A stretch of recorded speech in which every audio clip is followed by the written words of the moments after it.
Hello guys, this is shieldheart.org presents me, John Remus, my original unheard before ideas. First one is the idea of preferring something instead of believing in it. So regardless of whether you believe in something or not, it's a question of whether you would prefer it or not to occur. And so this applies to things like, would you prefer to be saved by a religious figure or to save the world yourself? Or would you prefer to exist in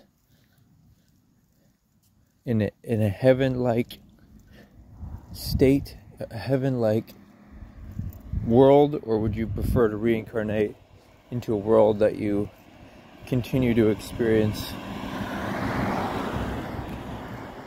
the difficulties of life, which give it meaning and allow you to go in the direction of what a good life would be, a peaceful life.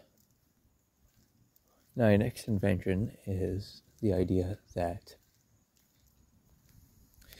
intercourse is more about dominance, and that is why people gravitate towards attention towards the men's genitals, when it should be, for a peaceful world, should be a celebration and intention and focus on the woman's genitals, and specifically is this the clitoris and labia majora and minora, because that is what is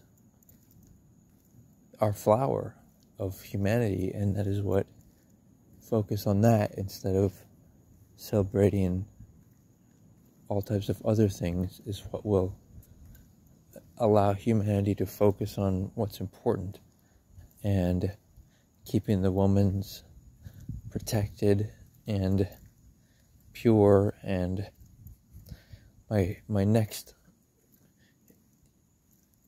original idea is that virginity, for women to be all virgins, men have to all be virgins as well, including those men who may be considered or consider themselves to have favorable genetics and be financially in a stronger position. Even they, if they want to have virgin women, then they have to create that experience and promote that culture of protecting women and treating. And my next invention is the idea that to treat everyone, other people's, as the instant you see people and look at them, treat them like they're someone's future potential spouse, even though it might even be yours. But my next invention is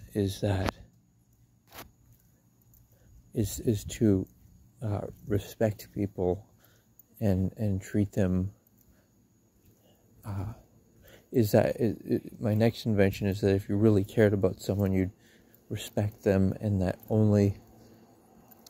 people only pursue premarital intimacy with people they don't care about, because if they really cared about someone, they wouldn't treat them like a prostitute by trying to offer them dinner dates or food or money or trying to trade their body for body, seduce one another in these physical aspects, but rather my invention number 6 is my new word for describing a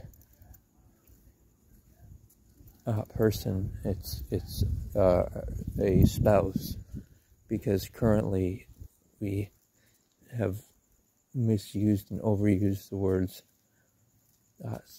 just love.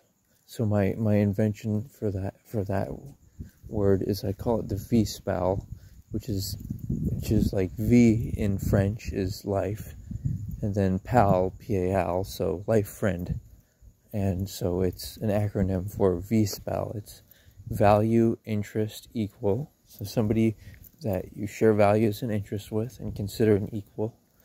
And then they are a partner, VS, S, spousal partner, and then PA for all of your life. So that's V-spell. And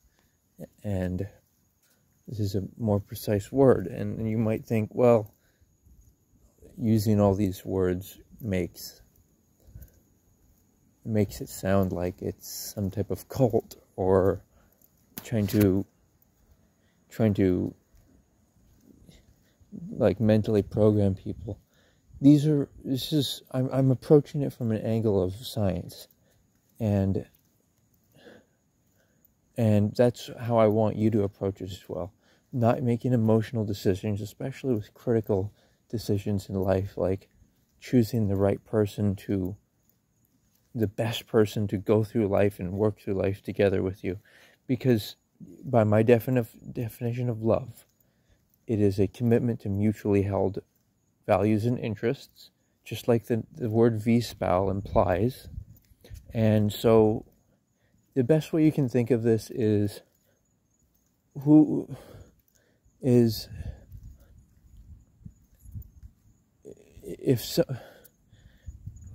somebody who, even if you passed away, you wouldn't feel hopeless, because you'd think that these other people,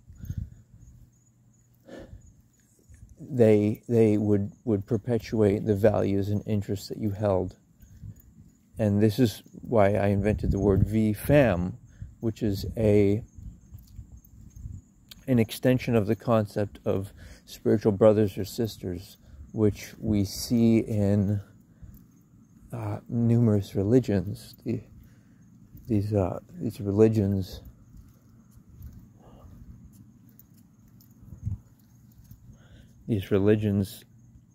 when the men and women describe each other as brothers and sisters, because they all follow the same path. And like I said, it's not about believing in something, it's about preferring something.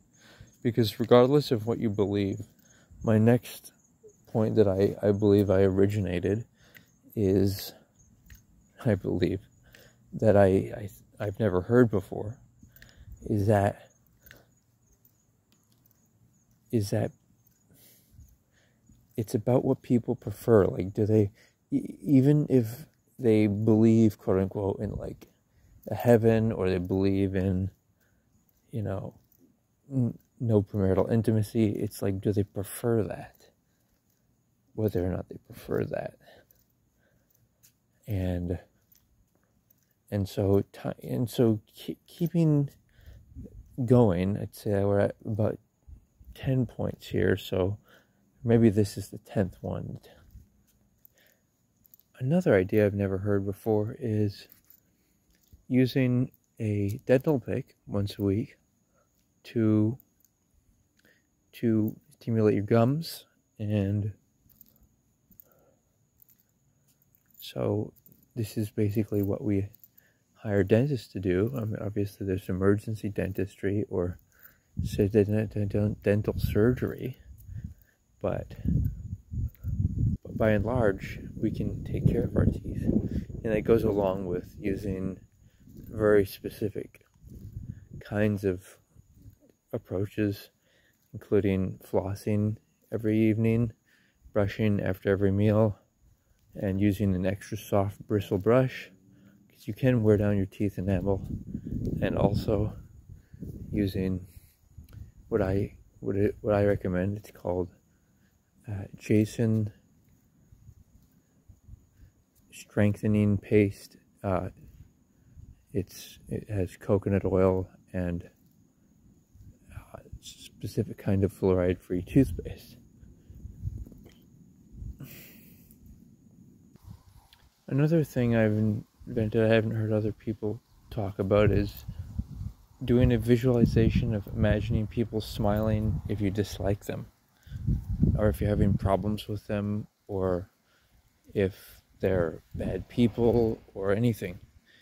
It's a way of programming your mind and also putting out a thought projection that attracts the positive and repels the negative. And this can also be done in correlation with a commonly held practice of imagining a brilliant white beams of light, or variations of the imagery of bright white light, like an orb of light, or people grabbing, reaching out and activating their auras, and they smiling enthusiastically. You can even imagine it like you're beaming beams, like holding your hands out like a wand, and like beaming beams of light at people. If you're waiting in line, or if there's any problem, you're imagining, brilliant white light, like lasers shining through, bouncing off even buildings or mountains, both near and far. And just face the direction, wherever it is in the world that you want to aim, and then beam. And along with imagining people smiling, you can even beam objects, or whatever it may be, anything that you have issues with. Just imagine it shining. Just imagine shining brightly on it. Another concept I feel will help people, give people a different sense of the world, is that we are consciousness, that we're all one being, which is a prevalent theory applied to existence. But I add on to it to say that not only do we reincarnate from lifetime to the next, from different planets to other planets, but we also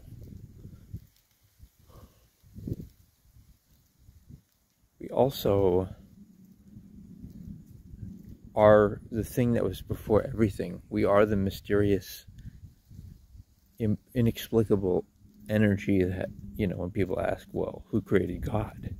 Or who created the biological building blocks of life, different atoms and elements? Well, that's us. That's what we are. So to rest in that, and the magic of that is that it means that nothing really matters. Like, it doesn't matter if we do great things, or it doesn't matter if we do if our lives are dysfunctional, or feel meaningless, or seem to be not the best life, because there's nothing you can do to change who you are. Pure consciousness.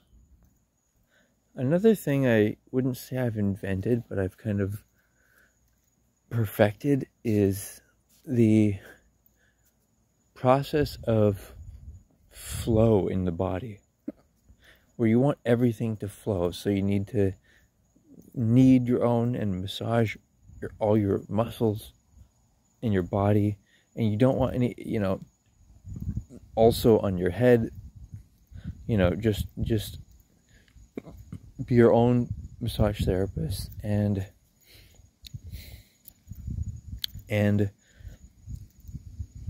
what happens is, you don't want, how people end up having like these little dots and imperfections, like growths on their body. You want everything to flow out of your body and nothing stagnant. That's one important reason that even though men may experience an arousal reaction to seeing women who have some weight on them, some excess fat, that's actually a source of going to be a source of illness and disease, even if it accumulates in the chest area or buttocks area. And this goes hand in hand with the process of self-intimacy, where you're literally having sex with yourself, and this is very achievable for both men and women.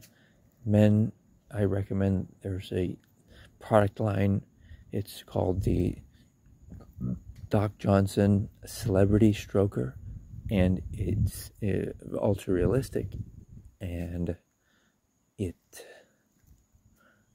is, and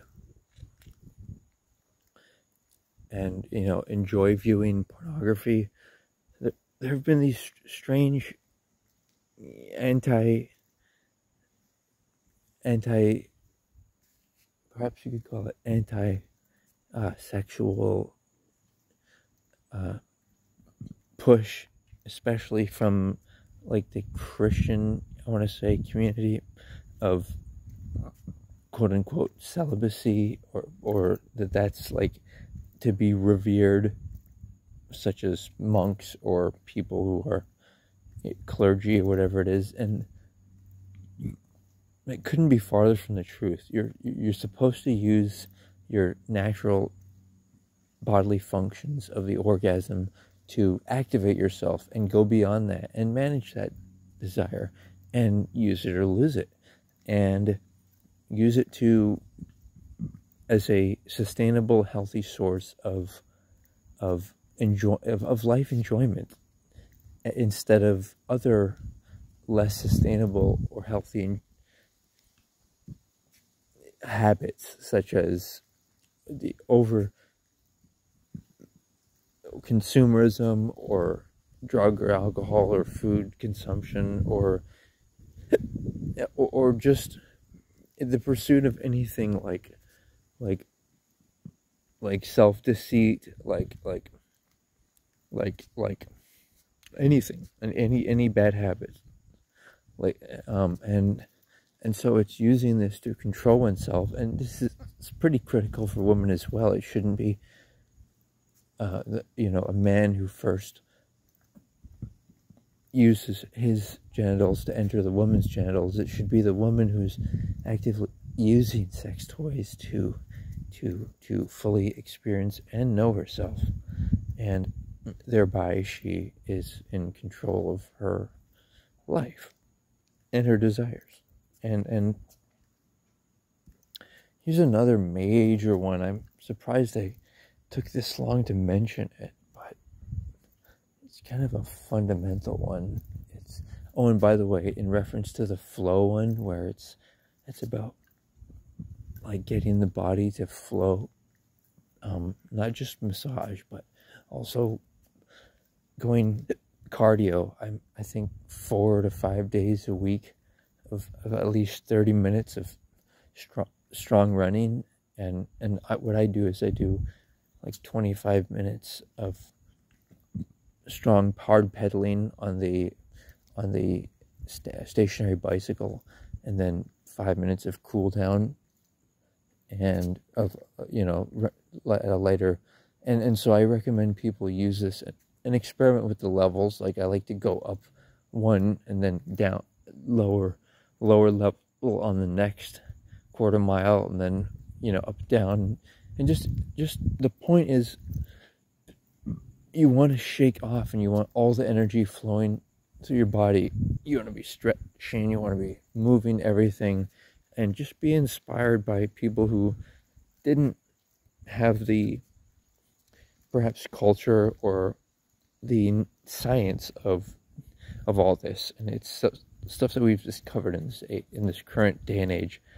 But I'm going to end this with what I would call my most significant discovery, which is the damage that results in labeling people your authority, when it should be only you who are labeling yourself authority. And even if it also only happens at a subconscious level, and that it's labeling people your parents or uncles or grandfather, any of these terms, even terms like older brother, even terms like labeling somebody your brother when you don't have the same values as them. As I mentioned earlier, it's the idea of the vis fam, the value interest equals and then family. This is somebody who you see as an equal, who you care about, who you want to serve, who you don't see yourself as subordinate to them. You see them or superior. You just see them as somebody who's equal and somebody who you are willing to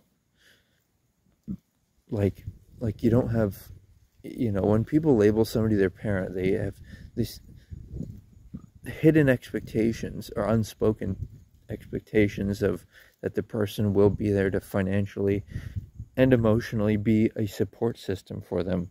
But when in reality, if you really, as adults, if you really care about each other, you should want to be there 100% for each other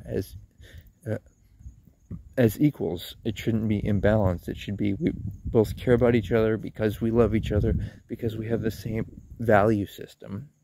And that is why we're going to label each other spiritual brothers and sisters, or vis fam, as I like to say. And that will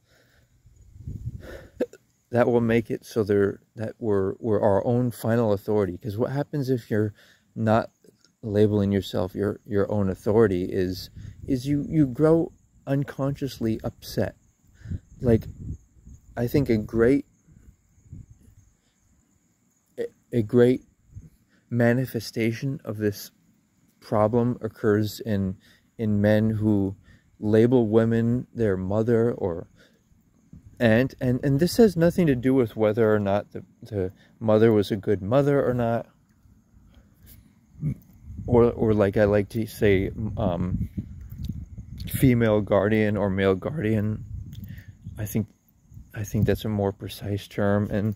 And I think, by the way, on the side note, I think that for women, because they're more emotional, and that's how they base a lot of their decisions emotionally, which as we know is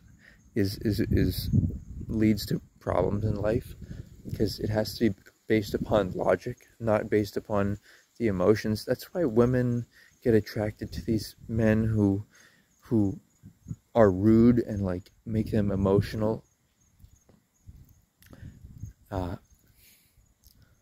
So women have to realize this about them, and if they want to be feminine, they want to preserve their femininity and their purity, they should find men who care about them and don't want them for sexual gratification, but people that either they're biologically related to, or people like in a church community. And even then, women have to be careful.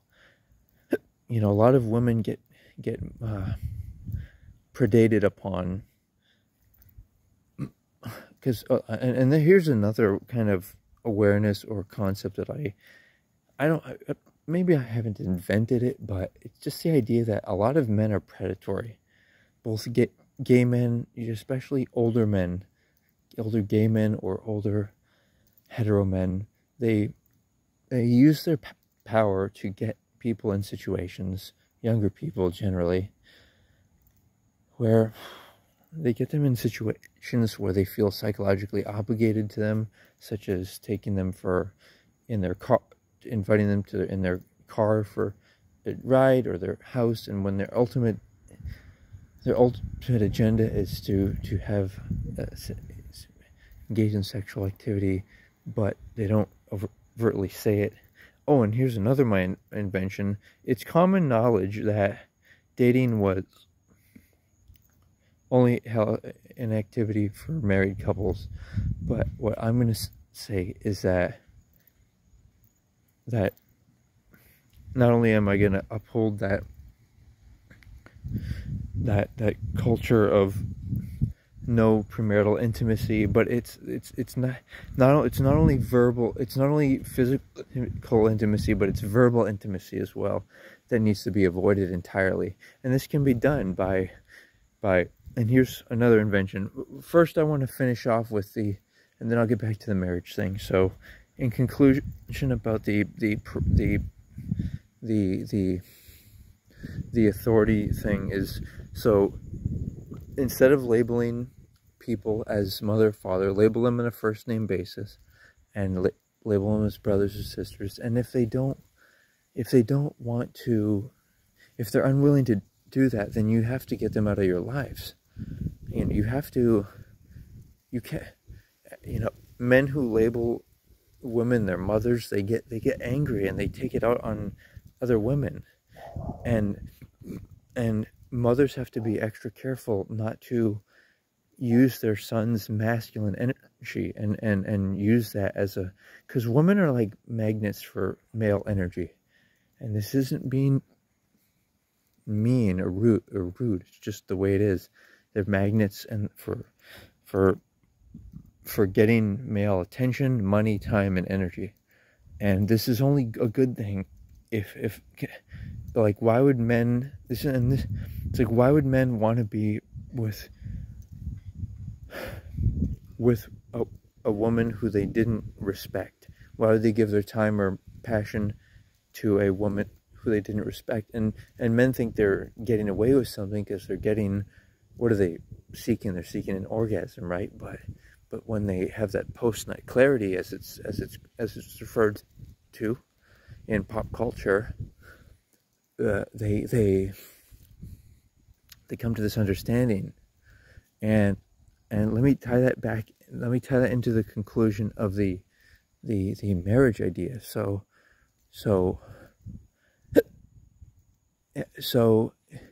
people will say things like they don't care about marriage and marriage is stupid because it fails. But that's like saying you're giving up on true love. You're giving up on like having a reliable partner who you can, if you're in a wheelchair or they're in a wheelchair, you still want to be with each other more than anyone else. Just somebody who you can completely lower your guard around, somebody who can look out for you, go through ups and downs together. Why it takes courage to, and then here's another invention, is it's more courageous to be kind and to not be combative unless it's necessary for defending oneself and others. And also, another one of my inventions, kind of on the darker side, is if I was, okay, if I myself, and by the way, everything I say is how I want to be treated. Like, if I was a woman, I would want to find some, be under the wing of a male guardian and female guardian, just people who would protect me and keep me until I got married. This is why women take the man's last name. Women say they want to keep their last name, but that's the name of their father. But their father isn't protecting them anymore and is not provisioning for them, and that's why they should take the name of their husband. And the only reason they wouldn't want to do that is because they don't want to be in their feminine, and they don't trust him enough and love him enough to allow him to be in his masculine to look out for them. And so, and it's very tempting, as Red Pill and Manosphere and men's content channels have suggested, to blame women. But as society's problems are always men's fault, because it's men who choose to premarital intimacy. It's men who don't act like they don't want virgin women, and they pursue women who are promiscuous. It's men who choose to do this, and it's only the principled man who will not accept this, who will say no. Like it's like if you, for example, if somebody smokes cigarettes, you know, if a woman smokes cigarettes, even if she's physically attractive otherwise, it's easy to say no to her because she smokes. That is a principled action. It's based upon man's principles. They say men who are very religious are principled because they'll only date a woman, or excuse me, marry a woman who is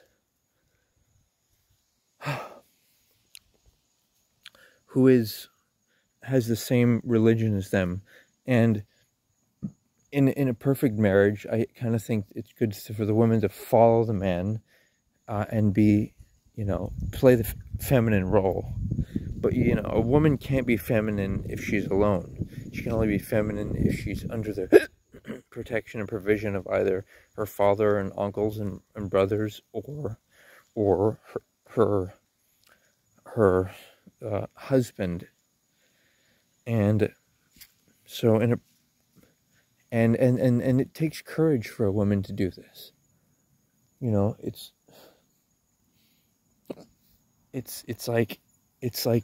courageous for a woman to try to choose to people who will look out for her and allow her to be feminine.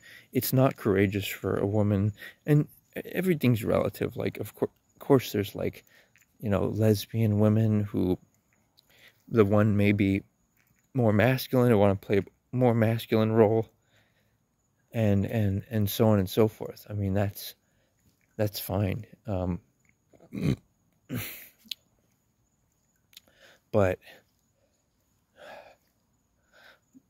the fact of the matter remains is, it's like people when they make choices, they choose somebody to be in their life, and so that's what you have to decide. You have to decide who you want to be in your life, who you want to give your energy to, and you do have a choice. You do. And another thing, it's not my invention, but it's all part of the equation, is healthy gender separation. Because if you don't have you know, and that's celebrating sexuality. It's not, people think it's avoiding it.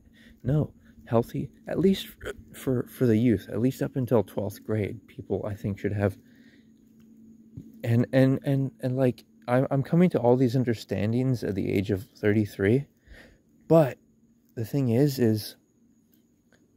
you know, does that mean that people should have separation up until that age, or should women be completely, you know, in their homes and separate until they're given away to the husband? Like,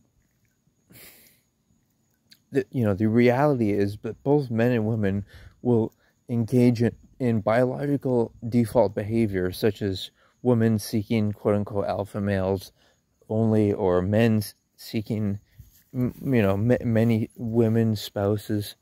Like, I don't have that urge, and if I was a woman, I would want to master my sexuality through sex with the self-intimacy, self-masturbation. That, I think, is what gets you to almost change your DNA and make it so that it's no longer about another person. It's about, you have kind of transcended that energy, and now you're able to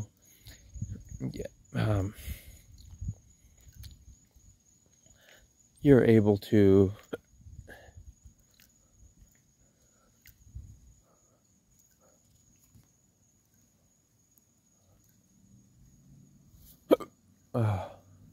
okay, so let me reach my conclusion here. So, marriage, right? That's what I was going to finish on. I'm going to finish on the specific area that I consider. Okay, so there's the reason marriages have failed, lack of preparation. Failure is due to lack of preparation, right? So how do you prepare for marriage? Well, all the things I've described in this video, and but also a daily email to your future spouse talking about money you've saved for them, little activities you've done, maybe a loving note saying what you're looking forward to doing stuff with them, even going into the erotic realm, just everything to do with your future spouse, making it a reality by manifesting it through these emails, and then of course wearing a wedding band that indicates that. And if people ask about that, then you say, well, this is my way of preparing for my future spouse and indicating my commitment to myself and to the principles of marriage and dignity and sanctity and respect for women. And this is like a celebration of women, and like I said, for men who think that they can use their power or their physical, or monetary abilities to get any women they want, well, that's just creating a culture that's going to make it harder for you to find a woman who's a virgin and available for you. And so preparing for marriage, right? There's different steps we can take. There's more on shieldheart.org, but that's the essence of it. You just, every day you're taking steps closer to your spouse. And then the other element there is the idea of when you are ready, then what do you do? Okay, so let's say you're emotionally and financially poised for marriage as a man or as a woman, whatever, this is stuff for everyone to think about and to make moves towards. And especially since we have enough technology that allows both men and women to live good standards of living, like such stuff like the washing machine. Okay, I'm not trying to get all sexist over here and gender biased. It's like I want people to thrive, and there's benefit in both the men and women being able to drive, have bank accounts, vote, and have have earning abilities and competence in certain areas. And as a humorous break, I'm gonna say that one thing I think is also important is that women who are not married should have shaved heads, and they should not be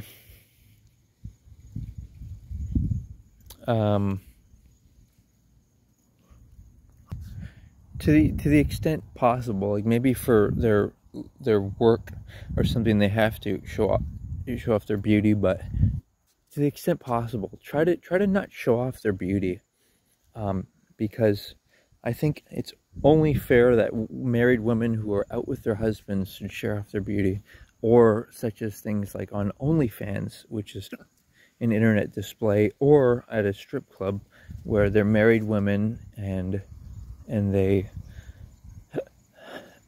can show off their body to, I think, celebrate the female body. I think is great, especially the flower. That's what we want to see. And so okay, so that's that. And okay, so preparing for marriage, right? The process, okay, for doing it is,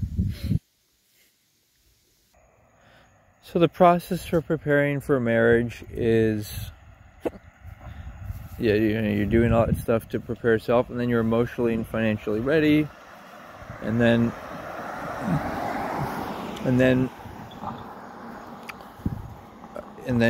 you want to approach someone. Well, there's different ways to approach someone. Generally, oh, and here's another huge one that isn't my idea, but it's so critical, is that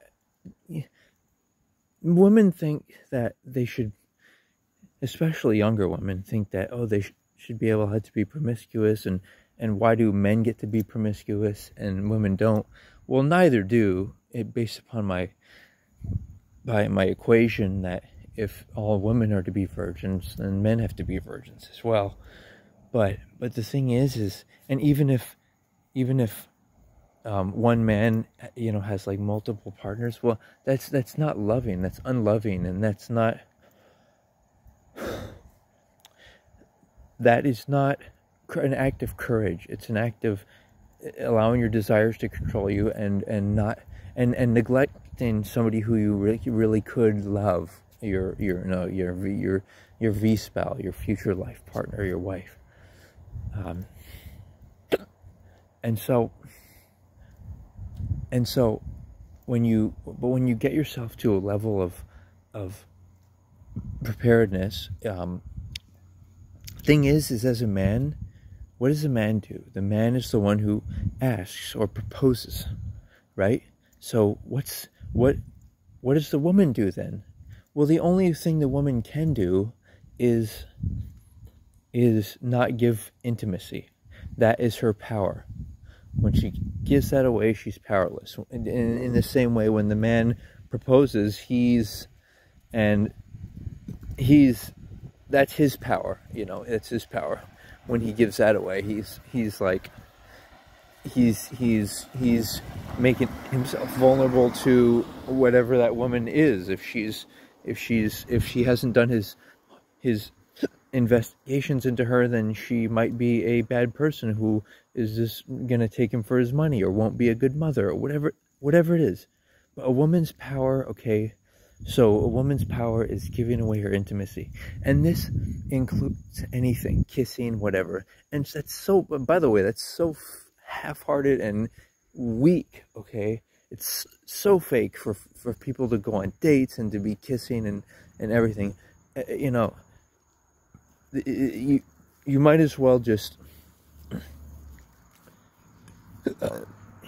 be fully intimate. And obviously I'm not encouraging that, but you get the idea. And so guys, if a guy's ready for marriage and he is looking for a woman who's for marriage, and then he should be looking her, I mean, maybe online dating, maybe there's like, but that's really just looking at people's profiles and seeing if you like them, if you think that they're make sense for you. But I think a better way is to be in a city where you plan to live your primary living for the rest of your life. And obviously there are exceptions, but most people are going to live in one place, and they're going to settle down in one place. So once you're there, once you're kind of, as a man, you should already be living your lifestyle. For example, if you want to have a certain cost of living, as a man, you should be living that before you invite somebody else into that life. Otherwise, if you can't even afford to do it on your own, like let's say whatever it is, if you want to drive a certain car, eat a certain kind of food, etc., you have to be able to do it on your own. Especially if, like most people do, like people try to like talk about the exceptions to the rule, but the reality is that most people will live in a certain place for their life, settle down, and most people will be where the husband's the main breadwinner and the woman stays home, and they have at least 2 kids to at least replace themselves, to stabilize the global population. it's like what's typically going to happen. So that being considered, what you have to do is, as a man, is you have to, wherever areas you frequent, socialize, be they whatever activities it is, or stuff like gyms or churches, or social groups or sports groups, or hobby stuff, social scenes, wherever it's like regular, and then you see a person, and what's important is it's the woman who actually chooses first, ironically, but it's an unspoken thing where she's not really choosing, she's just showing interest. So she'll obviously men are always like looking around at women, but what the woman does is the woman shows social cues, physical cues, or hints of interest. And women can learn more about how to do this if they don't already innately or instinctually know how. But okay, so let's say once that happens, then the man can approach the woman and try to think of, don't be too creative. It's not about being charming or funny or seductive. It's about being serious. It's about being scientific. It's about the man, and this is another one of my inventions, is the man has to just totally know himself, know his lists of expectations and definitely nots. So for example, one list on my expectation would be they must be vegan. One list on my definitely nots would be they want no pets, and they don't smoke, stuff like that. So this isn't about me, guys. This is about you and and the fact that you've made it this far, and it just shows that you're patient to learn and consider stuff. I mean, this is all stuff I've never heard of before, and so I'm expecting, and because of stuff I've come up with, so I'm expecting that it's stuff that you have never heard of before. So it's not easy to hear stuff and adopt to potentially to new stuff, because we prefer the familiar. So that's an important familiarity bias that you should be aware of, and try to be conscious of that. But getting back to the point, so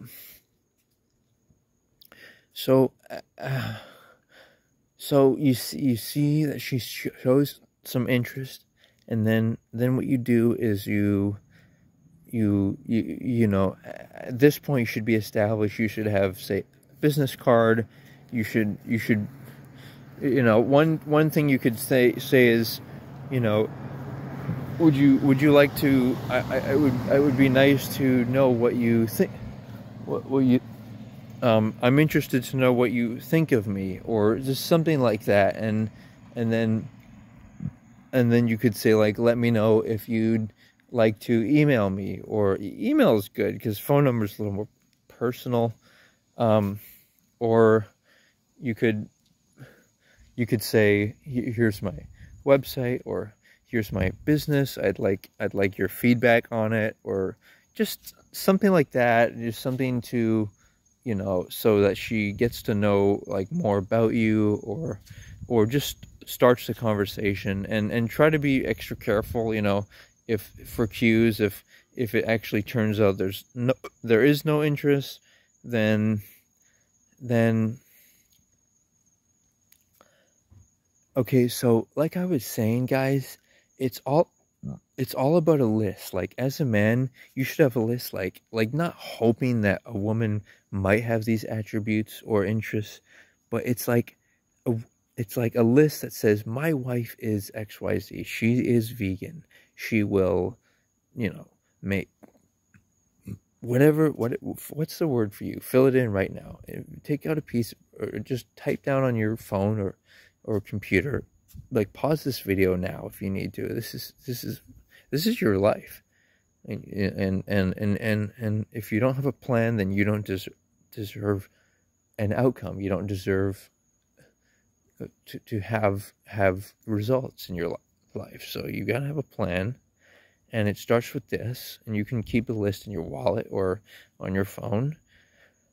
Part of my project at shieldheart.org is I plan to have a group of people in a telephone call-in line where everyone who's members, and there'll be like small member fees and everything, but everyone who's members, they can like call in if they're having any troubles or concerns or pressures or difficulties, and also they can call in and have somebody who knows what their future spouse is, ask them questions like, have you been consistent with preparing for me and as a future spouse, and then stuff like that. So that's going to be a lot of fun.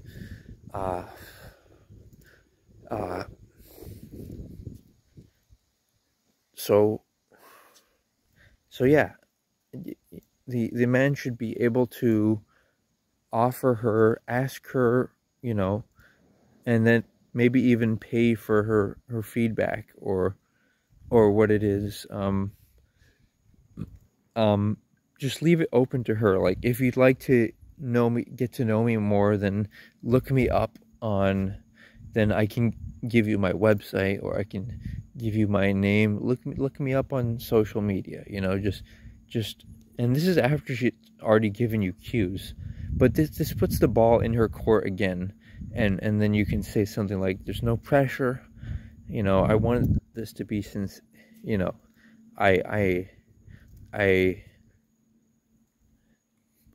and maybe there's something I'm missing here. Maybe I should be adding something like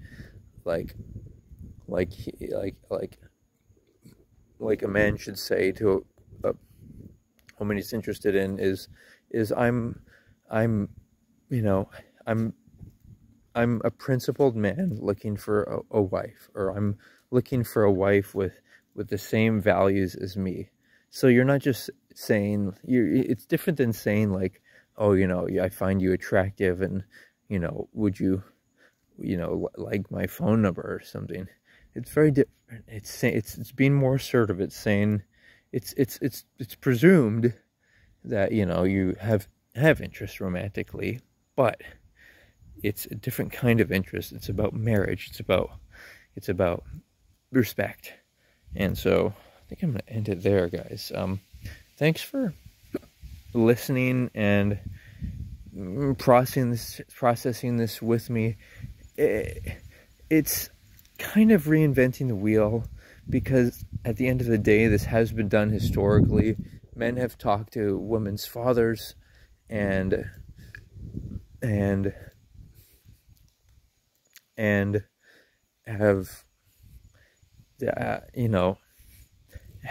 have been honest and no intimacy until marriage.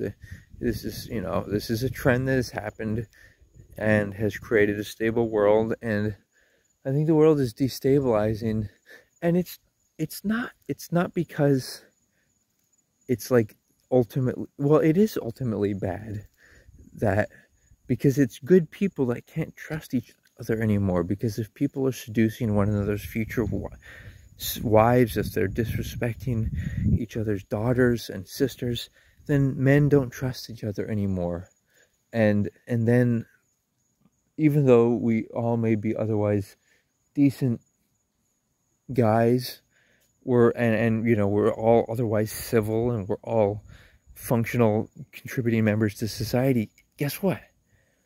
We're not trusting of each other, and so like we couldn't trust each other to be around each other's daughters and all that stuff. So therefore, it's like there's still this kind of unspoken, kind of subliminal tension in society. And it's also a sexual tension of of men not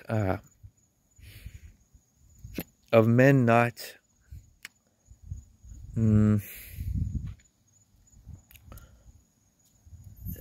you know, they're like hoping and wishing and wanting women, but it's just this uncertainty of who their true love is and how they love themselves, and you know, how do they, what's a healthy way to approach, you know, true love and all of that. So taking all that and putting it all together, it's just that in order to make the world a better place, and another thing is, if this is another idea, if I was handicapped mentally, physically, criminally, insane, I would want to be humanely put down, just like when I'm old and dysfunctional. I want to be humanely put down so that I can live a better life. You know, if I was born handicapped, so dysfunctional I couldn't, you know, live, like I couldn't enjoy my life, I would rather be humanely put down, because guess what? That's what we do to our pets, right? So why would we, you know, have people living as like a human pet? You know, especially mothers will do this. They'll do this for their children, and on the surface level it seems benign, it seems like a caring act, but if you really think about it, and if you really believe in reincarnation, and see, that's why the belief in heaven is so bad, because people don't really like heaven at a core level. Otherwise they would co-sign with what I'm talking about right now. They would be okay with it. And by the way, another thing is especially dogs that are large and potentially harmful to little kids, and it's like, why would you want a predatory creature in our domain? There's a channel, it's called I Hate Dogs. It's on YouTube, and I'd like you to expose yourself to it. And plus, I want to make women the center of the world. I don't want it to be about pets, even for 5 minutes a day. Okay, so, whew, so yeah, in order to trust each other as a collective, we need to reincorporate these values and principled approaches, and a renewed respect for other human beings, and a sustainable thought process that projects into the future. It's not just like, what can I get right now? What can I spend to get the most extravagant life? But thinking ahead into the future on what can I do for the future generations. Like, and this is a very easy way to assess whether someone's compatible with you is even if you don't plan to have children, it's like, would you raise children with them? Because that really changes. It really changes who you are. If you would if you'd whether or not you want to raise children with them or not. So yeah, let's regain a sense of cooperation and mutual respect for one another as human beings, and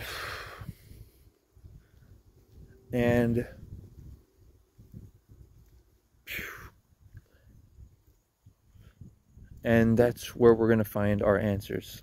That's the answer. That's the answer to a better global village. Dealing with the bad people in society's problems is possible if the 95% of otherwise decent people can collaborate. But if we're not respecting one another as human beings, even though we're intelligent and civilized otherwise enough to do so, then like, why should we continue existing? We should, and especially stuff like veganism. If we have to hurt animals voluntarily and torture them, then why should we exist on this planet? All right, guys.